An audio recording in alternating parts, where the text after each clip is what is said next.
Vous la connaissez, elle, Laurence Ferrari. C'est la première fois que je la vois comme ça. Là, elle est en train de parler du chef de la Syrie. Vous savez, le nouveau président autoproclamé de la Syrie, qui a été donc invité par Macron, invité à l'Élysée. Et je ne sais pas si, comme moi, vous avez remarqué cette émotion dans sa voix quand elle raconte l'historique de ce monsieur. Écoutez la vidéo et après vous me direz ce que vous en pensez dans les commentaires. Merci. Bonsoir à tous, bonsoir à toutes, bienvenue dans Punchline, aujourd'hui sur CNews et sur Europe 1. Qui est exactement Ahmad al-Shara, le dirigeant syrien qu'Emmanuel Macron a accueilli tout à l'heure sur le perron de l'Élysée et qui s'est autoproclamé président de la Syrie après un coup d'État qui a renversé en 15 jours la sanglante dynastie de Bachar al-Assad? Eh bien, c'est un ancien djihadiste, un des principaux émirs de l'État islamique, qui pour arriver en haut de la pyramide terroriste a dû en franchir toutes les étapes. C'est-à-dire qu'il a pu tuer, violer, massacrer, mutiler des hommes, des femmes, mais aussi des enfants, car il faut avoir du sang sur les mains pour que les fanatiques de Daesh ou d'Al-Nosra vous adoptent comme chef. C'est donc à cet homme-là que la France a mis à l'honneur aujourd'hui en étant le premier pays d'Europe à le recevoir. L'Élysée promet de lui demander de protéger les civils, ce n'est pas le cas sur le terrain évidemment. Espérons que le prix de ce déshonneur soit au moins une négociation sur le sort des nombreux djihadistes français retenus en captivité en Syrie par les valeureux combattants kurdes. Mais le symbole de demander à un terroriste de nous protéger de ses frères terroristes est tout simplement désastreux. On va en débattre. Moi, je l'ai jamais vu comme ça. On sent quand même dans sa voix, il y a de l'émotion. Hein. Elle est quand même perturbée, ça la touche. Je sais pas pourquoi, mais bon, en tout cas, elle a bien résumé le fond du problème. C'est quand même quelqu'un qui était donc un ex-djihadiste d'Al-Qaïda, qui devient donc président de la Syrie. Donc il s'appelle Ahmad al-Shara. Donc c'est l'ancien chef de Hayat Tahrir el-Sham, qui a donc renversé Bachar el-Assad et pris le pouvoir à Damas. Mais son passé de terreau, pour pas dire le mot, et ses liens avec des groupes extrémistes soulèvent des questions sur la stabilité du pays. J'arrive pas très bien à comprendre la diplomatie de la France en invitant cet individu.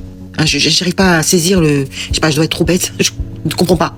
Donc il est jeune, il est né en 82, en Arabie Saoudite. Et donc Ahmed al-Shara, anciennement connu sous le nom de guerre Abu Mohamed al-Jolani, a été formé au djihadisme après les attentats en septembre 2001.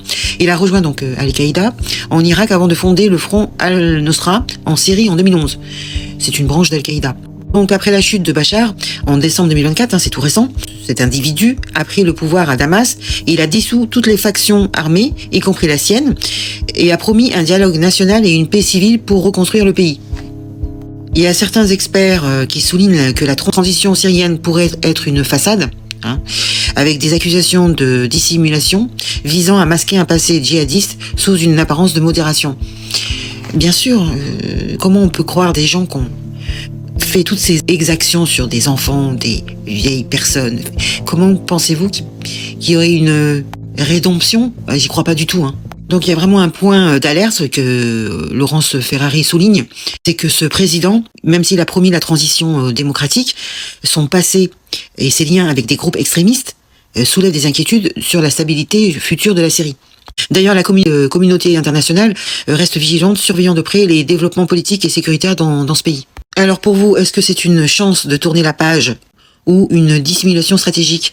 Est-ce que ce serait pas une façade de modération, parce qu'il avait un beau costume, il faisait propre. Est-ce que ce serait pas une façade pour imposer un pouvoir dur pour plus tard? Parce qu'il va certainement recevoir de l'argent. Et une fois qu'il aura l'argent, qu'est-ce qui va se passer? Moi, ce que je n'arrive pas à comprendre, c'est pourquoi Macron l'a invité. Ça, c'est cracher à la gueule des victimes de ce qui s'est passé en 2015 et en 2016. C'est affreux quand même.